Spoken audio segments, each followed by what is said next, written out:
TNPSC group 4 கேட்ட question 2024 AZ BY CX etcetera etcetera YB ZA என்றவாறு எழுதும்போது ஆங்கில உயிரெழுத்திற்கு இடதுபுறம் அருகில் வரக்கூடிய உயிரெழுத்து அல்லாத எழுத்துக்கள் எத்தனை? ஓகேங்களா. ஏபிசிடி தான் எழுதியிருக்காங்க. ஃபஸ்ட்டு ஏபிசி கேபிட்டல் எழுதியிருக்கேன். ABCDEFGH அப்படின்னு எழுதியிருக்கேன். அடுத்து என்ன இருக்குது அப்படின்னா இசட்டுக்கு, அதாவது இசட்டுக்கு முன்னாடி ஏ ஸ்டார்ட் ஆகுது. அப்போது இசட் வரைக்கும் எழுதிட்டு இசட்டுக்கு முன்னாடி ஏ ஸ்டார்ட் பண்ணுறாங்க. அதாவது குறுக்கால் எழுதியிருக்கேன். ABCDEFGH அப்படின்னு ரெண்டு கடையில் சென்டராக எழுதிட்டு வந்திருக்கேன். ஓகேங்களா. ஸோ இப்போ இந்த மாதிரி ஏபிசிடி ஃபார்ம் ஆயிடுச்சு. இதில் என்ன கேட்டிருக்காங்க அப்படின்னா உயிரெழுத்து, ஆங்கில உயிரெழுத்து நமக்கு என்னென்னு தெரியும். AEIOU அப்படிங்கிறத என்னது அப்படின்னா ஆங்கில உயிரெழுத்து. ஓகேங்களா. அந்த உயிரெழுத்துக்கு சைடு இடதுபுறமா உயிரெழுத்து அல்லாத எழுத்துக்கள் எத்தனைன்னு கேட்டிருக்காங்க.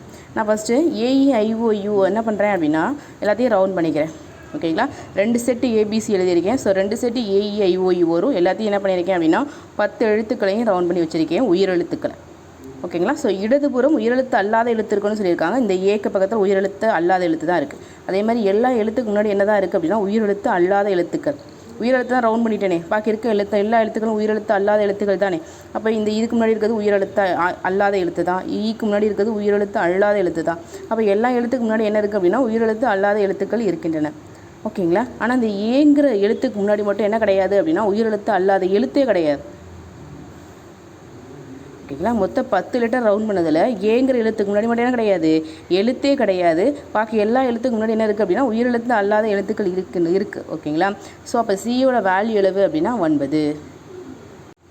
ரமிளா கூறுகையில் தனது மகனாரான ராமநாதனின் ஒரே மகனான ராமன் ராகவியின் தந்தை. ரமணி ராகவியின் சகோதரி என்றால் ரமணி ராமநாதனுக்கு என்ன உறவு?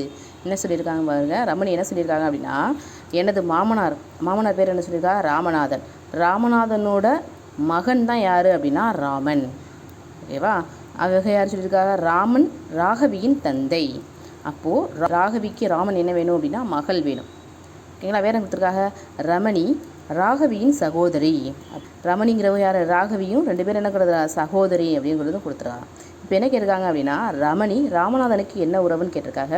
இப்போ ராமனோட மகன் தான் யார் அப்படின்னா ராமன். இந்த ராமனோட மகள்கள் தான் யார் அப்படின்னா ராகவியும் ரமணியும்.